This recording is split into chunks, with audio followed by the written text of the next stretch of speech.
त्या माणसाच्या अंगात 3 लिटर रक्त असतं, ते 3 लिटर रक्त सोखा असं ते काय म्हणतात त्याचं साखळलं गेलं. त्याच्या बरगड्या तुटल्या, त्याच्या अंगावर WWF सारख्या उड्या मारल्या, त्याचं लिंग कापलं, पाणी पाजायचं म्हणून त्याच्या तोंडामध्ये लघवी केली, त्याचे दोन्ही हात तोडले, दोन्ही पाय गुडघ्यापासून तोडले.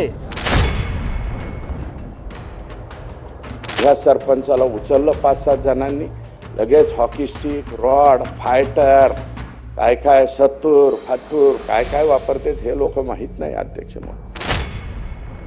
लिंग छाटलं, मारेकऱ्यांनी त्यांच्या तोंडात लघवी केली, त्यांचे डोळे काढले, त्यांचं 2 लिटरपेक्षा जास्त रक्त शरीरात जमा झालं, असे अनेक धक्कादायक आणि गंभीर आरोप झालेत. सरपंच संतोष देशमुख यांची हत्या करताना क्रूरतेचा कळस गाठण्यात आला. या घटनेवरून अनेकांनी संतापही व्यक्त केला. आरोपींना आणि खऱ्या सूत्रधारांना शिक्षा देण्याची मागणीही जोर धरते. पण खरंच संतोष देशमुख यांच्याबरोबर असं काही घडलंय का? पोस्टमॉर्टम रिपोर्ट नेमकं काय सांगतो? त्यांच्या मृत्यूचं खरं कारण काय? याचाच सविस्तर आढावा या व्हिडिओतून घेणार आहोत.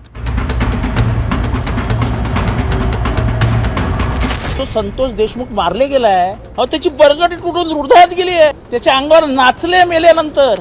जर हे अधिवेशन संपुस्तर जर या वाल्मिक कराडला जर अटक झाली नाही तर भव्य दिव्य आंदोलन आणि मोर्चा हा बीड जिल्ह्यामध्ये निघणार अध्यक्ष म्हणून. सरपंच संतोष देशमुख यांच्या हत्येमुळे अख्खा महाराष्ट्र ढवळून निघालाय. संतोष देशमुख यांची हत्या झाल्यानंतर त्यांच्या मृतदेहावर वळ पडलेला एक फोटो महाराष्ट्रभर व्हायरल झाला होता. एका सरपंचाचं अपहरण करून त्याची निर्घृणपणे हत्या करण्यात आली. यावरून चांगलंच राजकीय वातावरणही तापलं. या प्रकरणात संशयित आरोपी जयराम चाटे, महेश केदार आणि प्रतीक घुले यांना अटक करण्यात पोलिसांना यश आलंय. तर सुदर्शन घुले, सुधीर सांगळे आणि कृष्णा आंधळे या आरोपींचा पोलीस शोध घेत आहेत. पण विरोधकांनी या प्रकरणात वाल्मिक कराड मुख्य आरोपी असल्याचा आरोप करत त्याला अटक करण्याची मागणी केली आहे. वाल्मिक कराड हा त्या जिल्ह्यातल्या डॉनचा छोटा शकील आहे. आता डॉन कोण हे विचारू नका, डी तर समजतं की नाही कोण, डी फॉर डॉन.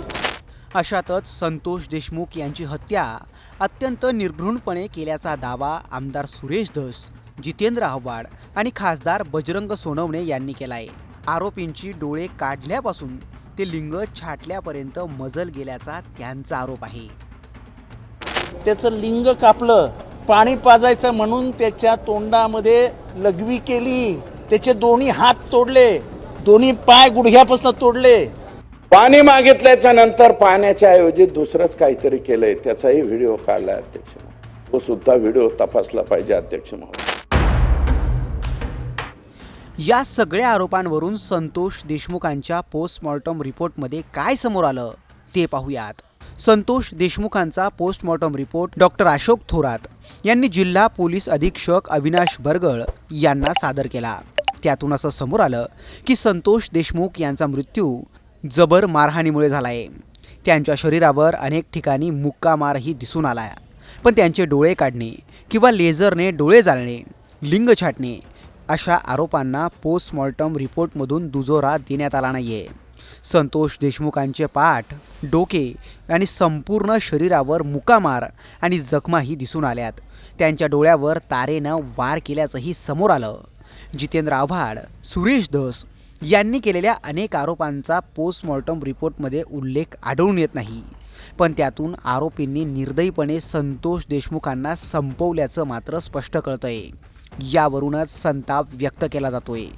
इतक्या क्रूरपणे कुणी कसं वागू शकतं? नेमकं संतोष देशमुखांनी आरोपीचं काय बिघडवलं होतं? असे प्रश्न यावरून विचारले जात आहेत. तुम्हाला विरोधकांचे हे आरोप आणि पोस्टमॉर्टम रिपोर्टबाबत काय वाटतं? उत्तर कमेंट करून नक्की कळवा.